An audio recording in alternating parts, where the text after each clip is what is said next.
Good, happy Saturday morning, January 8th, 2022. I'm Riley King, and welcome to this Saturday morning edition of The Morning Show with Riley King. It's time to rise and shine and get this Saturday off to a good start. So sit back, relax, grab a good cup of coffee, and enjoy this Saturday morning edition of The Morning Show with Riley King, where we have a little bit of everything for you in this program. So let's get started right now. Happy Saturday, everyone. It's Saturday, January 8th, 2022. Let's begin. First up, we're going to begin with the news. First up, CDC reports spike in hospitalization of children 4 and younger. Let's take a listen to that video from ABC News. What will you design today? A big idea? A new opportunity? An inspired community? With Canva, you can. Start designing for free at canva.com. The CDC is very concerned with the number of children being hospitalized across the U.S., the number spiking, and what some authorities are now saying to parents who have not vaccinated children 5 and older who are eligible. And tonight, what the CDC director is now saying, after so much criticism, after recommending that you should isolate for 5 days instead of 10. Here's our chief national correspondent, Matt Gutman, tonight. Tonight, the CDC is reporting that children under 5 who are too young to get the vaccine are being hospitalized at double the rate than a month ago. In New York, hospital admissions for that age group rising 8-fold in the last month. And many of the children in the hospital are also older, eligible for the vaccine, but still have yet to get the shot. Those children who are hospitalized do not have to be scared, frightened, lying in a hospital bed. They do not have to be there. Thousands of children have been vaccinated safely. In Massachusetts, 15-year-old Kurt Ryan passing away Tuesday of COVID complications after getting sick on Christmas. He just got progressively worse. Actually, it wasn't progressive, it was quick. His family did not want to talk about Kurt's vaccination status. Every chance you get, tell the people around you you love them.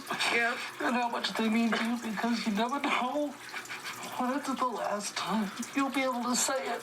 Across the country, thousands of schools postponing in-person class or going remote. Today in Los Angeles, parents like Irene telling us that trying to find testing for their kids has been like a part-time job. There's nothing available until 2 weeks from now. She needs to start school on Tuesday. This comes as COVID cases break daily pandemic records, and now a more worrisome sign, hospitalizations nearing an all-time high. And officials from Oregon to New Hampshire are calling for more help from the National Guard. We got to wake up, America. All the work that we're doing here and all the care that we're doing, the vast majority of it is preventable. They ended up getting COVID. ICU patient Fred Rutherford, who is unvaccinated, says he could have died if it wasn't for the medical team at Dartmouth-Hitchcock. I will do anything I can to be the voice of people that don't understand you've got to get vaccinated. Today, the CDC director defending those controversial guidelines, shortening the isolation to 5 days without recommending a test. That after the American Medical Association called them confusing and accused the CDC of risking further spread of the virus. I have deep respect for the AMA, but I will also say we've heard a lot of support for our ongoing guidance from public health partners, from other clinical and laboratory partners as well. And later, the CDC director acknowledging the confusion, but reiterating that in a pandemic, the situation is constantly evolving. This is hard, and I am committed to continue to improve as we learn more about the science and to communicate that with all of you. And David, there's been another concerning study from the CDC, data from the first year of the pandemic showing that children diagnosed with COVID were then 2.5 times more likely to receive a diagnosis of diabetes in the months after infection. Scientists are not sure why that is. David. Yeah, we'll follow that potential link in the months to come. Matt, thank you. Hi, everyone. George. Okay, and there you go on that video and that report. Ahmaud Arbery's 3 convicted killers given life sentences. Let's take a listen to that video from ABC News. the judge in the Ahmaud Arbery case. Today, he sentenced the three men in the killing of Arbery in Brunswick, Georgia. All of them facing life in prison, but the judge had to decide whether any of them deserved the chance at parole decades from now. The judge in court carefully choosing his words, sharing his own thoughts, what led to his decision. At one point, reminding the courtroom that Ahmaud Arbery ran from that truck for 5 minutes as they chased him. The judge telling the court he would stop talking himself for a full minute. There was silence. He then said that was just a fraction of the time that Arbery was chased. Travis McMichael, who fired the shot and killed Arbery, his father, Gregory McMichael, and their neighbor, William Roddy Bryant. Both Travis McMichael and his father were sentenced to life in prison without parole. And William Roddy Bryant, the neighbor who was with them, who shot this video, was the only one who the judge said showed any concern in the moments after that deadly shooting. He was sentenced to life in prison with the possibility of parole after 30 years. The court hearing from Ahmaud Arbery's family, his sister, his father, and his mother, who said the men showed no leniency when they murdered her son, so they do not deserve leniency either. ABC's Steve Osunsami leading us off tonight from Georgia with what the judge said. Inside the South Georgia courtroom, the families watching from their seats were praying as the judge began to read. As to Travis McMichael. Mr. McMichael, the court sentences you as follows. Count 1, malice murder, life without the possibility of parole. State law required the judge to hand the three men who murdered Ahmaud Arbery life sentences, and the only mercy he could show was to allow them to be eligible for parole after 30 years. But for Travis McMichael, who fired the fatal shot, and his father, Gregory, a former police officer, the judge refused parole. They will die in prison. They chose to target my son because they didn't want him in their community. They chose to treat him differently than other people who frequently visited their community. In a powerful moment, Judge Timothy Walmsley sat in silence for one of the 5 minutes that Ahmaud Arbery ran for his life. And he said that this piece of video helped make up his mind, seeing the son and his father turn their backs on the young black man who was dying in the street. His death should force us to consider expanding our definition of what a neighbor may be and how we treat them. I believe that assuming the worst in others, we show our worst character. Because he cooperated with investigators, the judge decided that 52-year-old William Roddy Bryant will be eligible for parole after serving 30 years. He recorded the video of the killing. Mr. Bryant isn't the one who brought a gun. He was unarmed. Outside the courthouse, friends and family of the victim let out cheers. Arbery's mother, who tearfully spoke in court, called today a victory for justice. I sat in that courtroom for 5 weeks straight, but I knew that we would come out with a victory. Yes. I never doubted it. And Steve, we know these three convicted killers also still face federal charges on civil rights violations. But that moment in the courtroom today when the judge described Ahmaud Arbery being chased for 5 minutes, the judge had the entire courtroom sitting in silence for that full minute, and his point was made with that silence. It was a powerful way of putting you in the victim's shoes, and a reminder that he's being chased by men in trucks as he ran. And the judge pointed out that much of the reason why he was being chased had to do with assumptions based on color. That federal civil rights trial against these same three men begins exactly a month from tonight. David? Steve Osunsami leading us off tonight from Georgia. Steve, thank you. Hi, everyone. Okay, and there you go on that video and that report. Unrest in Kazakhstan sparked by rising gas prices. Let's take a listen to that video from ABC News. What will you design today? A big idea? A new opportunity? An inspired community? With Canva, you can. Start designing for free at canva.com. And to a dramatic escalation now in the unrest in Kazakhstan, the president there giving shoot-to-kill orders for anti-government protesters without warning. Tonight, what the Biden administration is now warning about Russia coming in to help. Here's our senior foreign correspondent, Ian Pannell, tonight. Tonight, the order from Kazakhstan's president to shoot to kill protesters without warning. Anti-government demonstrations sparked by a massive hike in gas prices are now focused on political change. Today, more Russian troops arriving, a few thousand believed to be mobilized after a plea from the beleaguered president. The authoritarian regime using live fire, as have some protesters. At least 25 demonstrators and 18 security personnel killed, although the real number is likely higher. Protesters setting the mayor's office ablaze. The presidential residence also attacked, with vehicles burned, windows shattered. The scale of the damage speaks to the ferocity of the clashes and the anger of so many who've lived under dictatorship for 3 decades.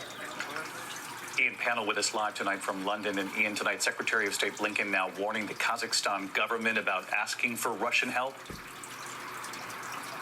Yeah, that's right. Perhaps positioning himself ahead of talks with Russia over Ukraine next week. But essentially, Secretary of State Blinken saying to Kazakhstan, if you ask the Kremlin for help, asking the Russians into your house is hard, but getting them to leave is even harder.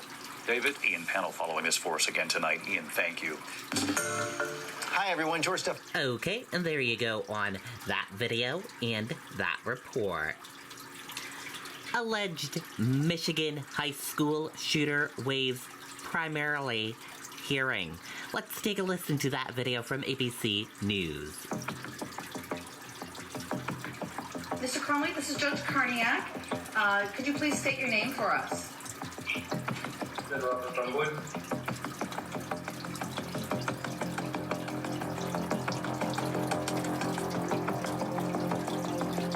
I do see there is a written waiver, but I just want to verify the people also waive their right to a preliminary exam. Is that correct? We do, Judge. Thank you. Okay, great.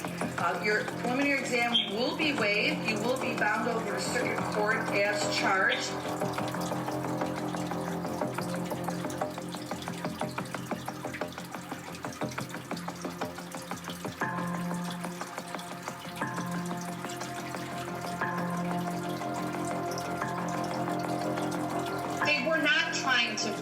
Your Honor, they are not a flight risk. They were not a flight risk, and we're asking that the court grant our motion to reduce the bond. The seriousness of the charges, I think, is self-explanatory. They are each charged with 4 counts of involuntary manslaughter. So taking all those factors into consideration, the court finds that the bond as set is reasonable and is denying the motion to amend the bond. Hi, everyone. George Stephanopoulos here. Okay, and there you go on that video.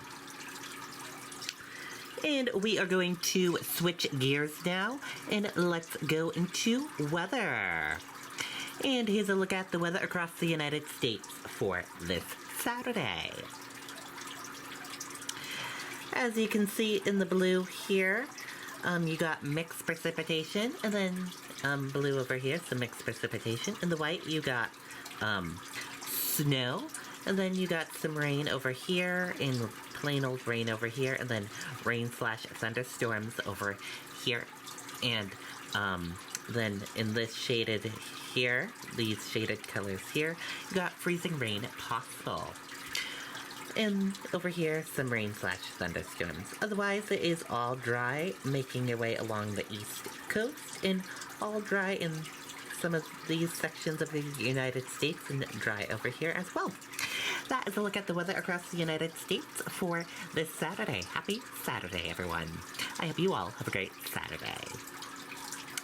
And we are going to switch gears now. And let's take a look at this. Walmart reveals expanded plan to deliver groceries in homes, going inside your home. Let's take a look at that video from ABC News. Good morning, America.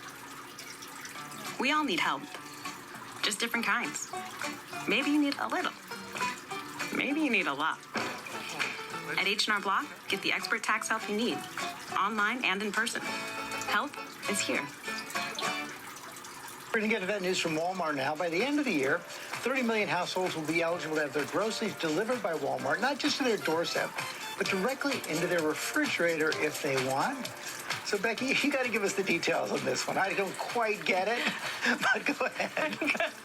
Good morning, George. Yeah, grocery delivery direct to fridge. Technically, Walmart's calling it in-home delivery. And you're right, the idea of having groceries unloaded into the refrigerator is a little hard to wrap your brain around. It's appealing, but a total stranger entering your home while you're not there, for some, that may be one step too far. Delivery to your doorstep. This morning, Walmart is going further. Delivery people letting themselves into your home and unloading the groceries into your fridge. It's just the ultimate convenience to know that when you pull on the driveway after work, you go inside, all the things that you ordered are put away safely and left carefully out for you to use. It only works with web-connected smart locks, like the Level Lock, or certain garage door openers. Walmart says delivery personnel also wear body cameras, recording the entire time they're in your house, without the option to be turned off. The footage available live or for customers to review later. Even if the customer's home, the camera is always on and it always records the full delivery from pre-entry to post-exit. Dry goods are left on the counter, while items like milk and vegetables are placed in the fridge. Afterwards, the delivery driver wipes down all surfaces, locks the door, and leaves. Amazon has a similar service, but it's limited to garages and car trunks. And while the convenience is obvious, the security issues are too. You just don't know who's coming over to your home and who's walking into it. So my comfort zone would not allow that. This poses some complicated security issues, and one expert we spoke with said he wouldn't feel comfortable letting a total stranger into his home. What is Walmart doing to try and manage those concerns? Our in-home associates have a minimum of 1 year Walmart tenure and an average of 5 years, and they go through an extensive vetting, background check, and training, along with a driving record check, to ensure all the safety precautions that our customers should expect have been carried out. The service is part of an enhanced Walmart Plus subscription service that costs $19 a month. The company hasn't released a full list of cities where this will be available, but tells us cities like Nashville, Chicago, Indianapolis, Los Angeles, those customers will be able to sign up by the end of the year. And George, I guess the simplest way to explain this in terms of the convenience, no melted ice cream. Well, that is a benefit. I picked up some melted ice cream the other morning, and Walmart has addressed a lot of the concerns right there. So as soon as we get over that hurdle of security, I might do that, but my dogs would have a very different idea. It's a good point, and they ask that on delivery days your dog is locked away. The company says in some instances they can arrange a meet and greet between the delivery driver and the dog to see if they can come to an understanding. I think there's probably a lot of beef jerky involved in that meet and greet. Well, they have an answer for everything.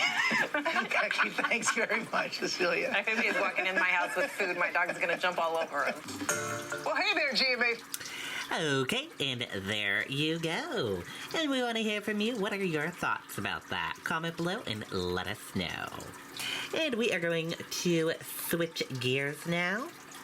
And let's go into some entertainment news. In your entertainment news, why Selena Gomez says she never felt pretty enough. Let's take a listen to that video from Entertainment Tonight. I like to get up to 30% off my auto insurance with Safe Pilot. Mr. Gronkowski, USA. Selena Gomez gets candid about social media, admitting that Instagram is, quote, dangerous for her, even revealing why she never felt, quote, pretty enough while using it. I like to choose to live my life in a way where I want to be weight-free. I think it is important to kind of go through your life the way you want.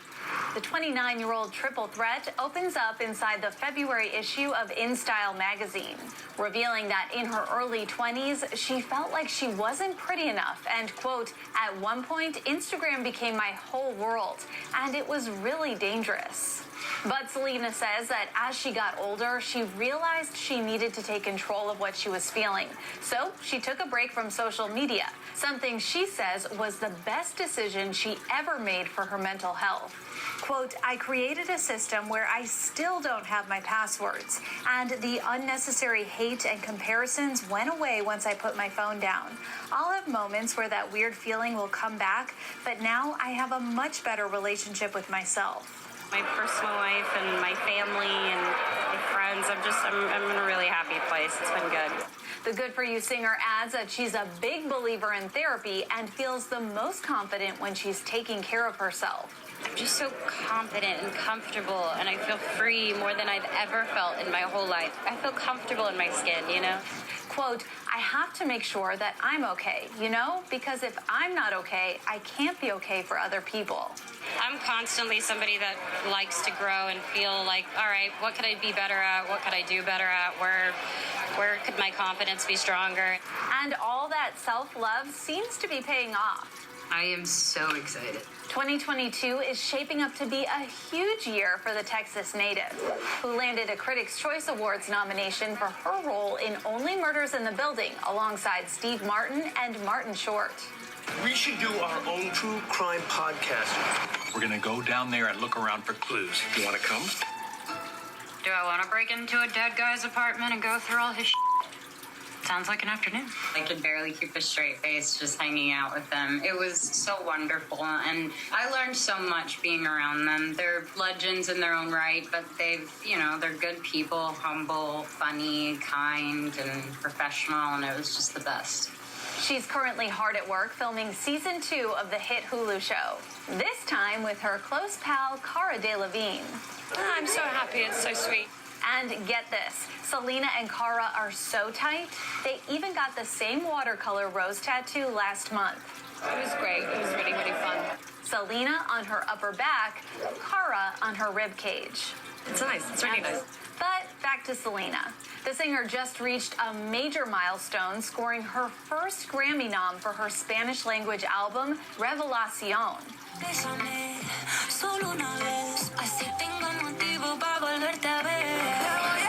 And when E.T. chatted with Sel last month, she opened up about the high honor.